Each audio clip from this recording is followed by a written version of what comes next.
So this is week 3 of Fit Fat Jacked. If you don't know about the project, go ahead and click on the link below and you'll find out exactly how I lost 3.5% body fat so far. Full natty, of course.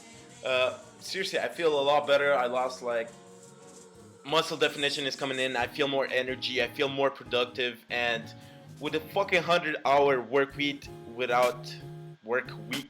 without lifting, I couldn't probably imagine it. Like seriously, you got way more energy.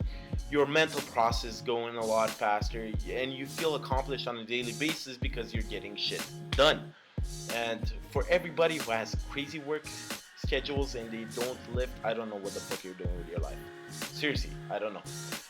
Anyways, since I'm only gonna keep these videos for accountability, only to give in my current stats, I'm not gonna talk around about how much I lifted, etc., etc., because a lot of people, if you just follow my Facebook fan page, that's more than enough. I'm just doing these videos for accountability.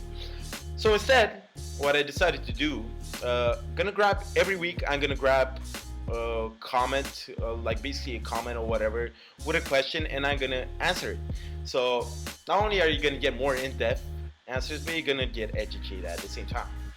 So this week, I actually grabbed from my fan page, I posted up a questionnaire, like give me a fucking question and the one with the most likes will get answered. This week was David Han. David Han actually got 4 likes. Wow. He asked, what's the best way to shred every inch of belly fat? And this is one motherfucking good question. And let me answer you why. David, I assume right now you're talking about competition level because everybody's fucking impressed of how lean people who compete in bodybuilding, who compete in physique, they're fucking impressed about how shredded they are.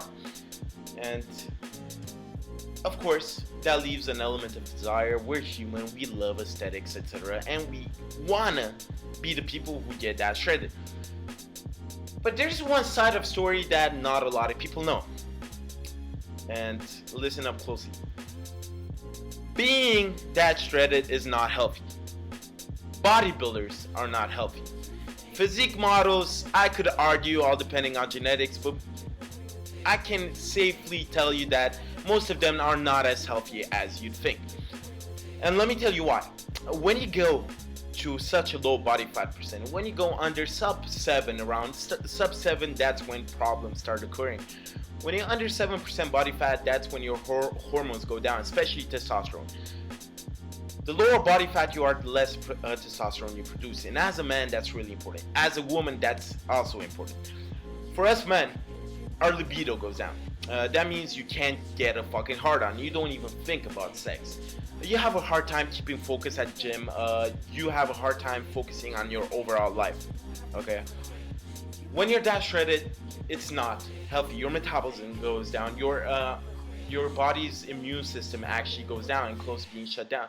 That's a good reason why last year during comp prep, I actually ended up in the hospital. I got severely infected by a rare disease. I don't know exactly what. They don't know exactly what it is, but they knew it was an infection.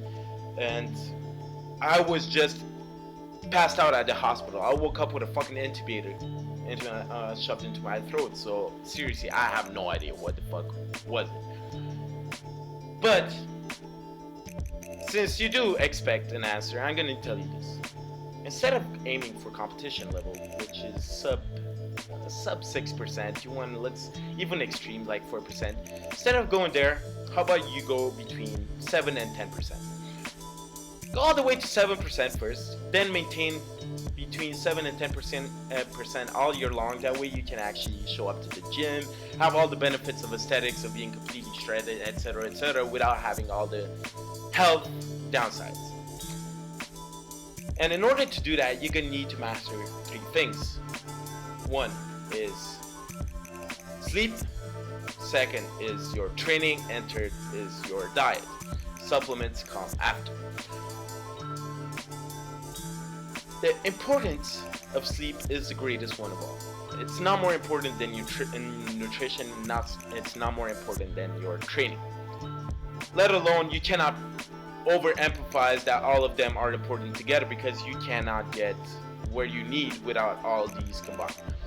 And let me tell you why. During your sleep, that's when you shred fat. That's when you build muscle. That's when your whole body recovers. You need, during sleep, that's when your whole hormones actually reestablish themselves. Your growth hormone, that's when it's secreted, etc., etc. So you need sleep. You need at least 8 hours sleep. If you don't get enough sleep, you're gonna be hungry. You're more likely to binge. You're gonna carve carbs. When you lack sleep, that's exactly the days that most people go off diet. Not only are you more socially retarded, but yeah, sleep is fucking important. Second of all, training. Training comes above nutrition. And let me tell you why. Too many people dictate their training according to nutrition. And that's a dumbass thought to actually have. That leads on to food disorders. When you allow your nutrition to dictate your training, this is what happens. One day you're feeling down, blah blah blah, and you went off diet. You actually binged a bit, and you're above maybe 600 calories above your intake or whatever you're aiming for. So you decide to compensate. You're freaking out. You're going like, oh shit, I went over your macros, blah blah blah. I need to get back on track.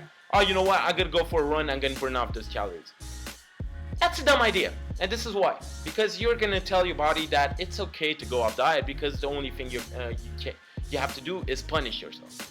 Second of all, you're most likely to go into overtraining, even though there's no such thing as overtraining.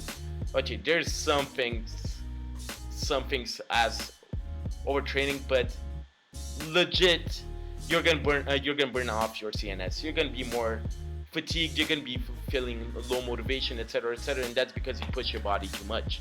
Your body can only handle this much stress. Okay, so that's why your training should dictate your nutrition. So according to your body's maintenance, plus all the work, etc., etc., should tell you how much you should eat during the day, how much carbs you should take, how much fat, and how much protein. Okay, it's always your training first. If you get some heavy weight lifting inside and with some HIIT cardio or cardio or whatever, you're gonna shed some good amount of fat. You can even, if you want to go into advanced methodologies to purely lose fat, go in for MRT. But the problem with MRT, most likely you won't get that aesthetic frame.